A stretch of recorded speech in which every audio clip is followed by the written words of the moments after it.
বাংলাদেশ নিয়ে মন্তব্য করে এবার বিপাকে পড়েছেন কলকাতার ইসকন মুখপাত্র রাধারমণ দাস। এজন্য বড় ধরনের শাস্তির মুখে পড়তে হয়েছে তাকে।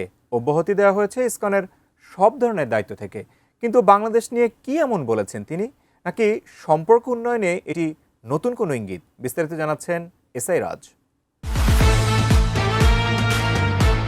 তিস্তা চুক্তি থেকে শুরু করে সীমান্ত ইস্যুতে যখন নয়াদিল্লির সাথে ঢাকার সম্পর্কে টানাপোড়েন চলছে, তখন পশ্চিমবঙ্গে ঘটে গেল এক অবাক করা ঘটনা।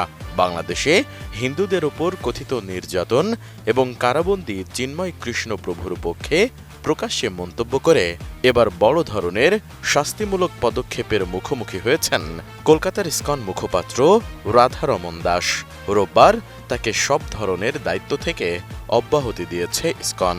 তাই এখন থেকে গণমাধ্যম, সরকারি কর্তৃপক্ষ এবং জনসম্মুখে কোনো প্ল্যাটফর্মে সংস্থাটির প্রতিনিধিত্ব করতে পারবেন না তিনি। 32 ইঞ্চি জেভিকো টিভি এখন মাত্র 15,000 টাকায়, সাথে পাচ্ছেন 3 বছরের প্যানেল ওয়ারেন্টি। ভারতীয় সংবাদ সংস্থা ইউএনআই এর বরাতে প্রকাশিত প্রতিবেদনে বলা হয়েছে, শৃঙ্খলাজনিত এ সিদ্ধান্ত মেনে নিয়েছেন রাধারমণ দাস। একই সঙ্গে তিনি ভক্ত ও শুভাকাঙ্ক্ষীদের প্রতি কৃতজ্ঞতাও প্রকাশ করেছেন। রাধারমণ দাস জানান, গত কয়েক বছর তাকে যে ভালোবাসা ও সমর্থন দেওয়া হয়েছে, তিনি তার জন্য কৃতজ্ঞ। ইসকনের ধারাবাহিক উন্নয়ন ও সাফল্য কামনা করেছেন তিনি। কিন্তু প্রশ্ন হলো, ইসকন কেন হঠাৎ এমন সিদ্ধান্ত নিল?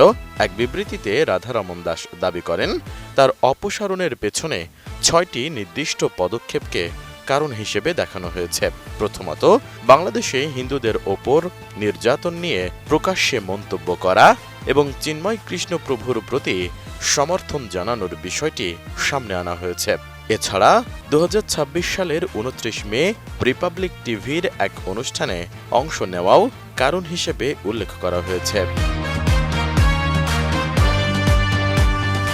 রাধারমণ দাসের ভাষ্যমতে, ভারতের সাবেক কেন্দ্রীয় মন্ত্রী মেনকা গান্ধীকে আইনি নোটিশ পাঠানো এবং কৌতুক শিল্পী শর্লিন কৌরের বিরুদ্ধে সাইবার অভিযোগ দায়েরের ঘটনাও রয়েছে ওই তালিকায়। একই সঙ্গে প্রকাশ্যে সনাতন ধর্মের পক্ষে অবস্থান নেওয়া এবং যুক্তরাষ্ট্রের প্রেসিডেন্ট ডোনাল্ড ট্রাম্পের 1976 সালের নিউ ইয়র্ক রথযাত্রার সঙ্গে ঐতিহাসিক সম্পৃক্ততা নিয়ে সামাজিক যোগাযোগ মাধ্যমে একটি পোস্ট শেয়ার করার বিষয়টিও তাতে অন্তর্ভুক্ত করা হয়েছে।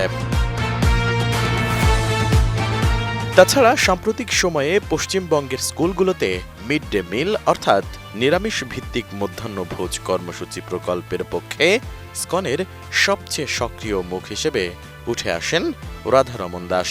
কলকাতায় ইসকনের প্রস্তুত করা খাবার চালুর বিষয়ে রাজ্য সরকারের সিদ্ধান্ত ঘিরে বিতর্ক তৈরি হয়, বিশেষ করে খাবারের তালিকায় ডিম না রাখার কারণে। তবে ইসকন সংশ্লিষ্ট সূত্রগুলোর দাবি, এত কিছুর মধ্যে মূলত চিন্ময় কৃষ্ণ দাসকে ঘিরে রাধারমণ দাসের প্রকাশ্য মন্তব্যই তার জন্য কাল হয়েছে। এসআই রাজ, এটিএন নিউজ।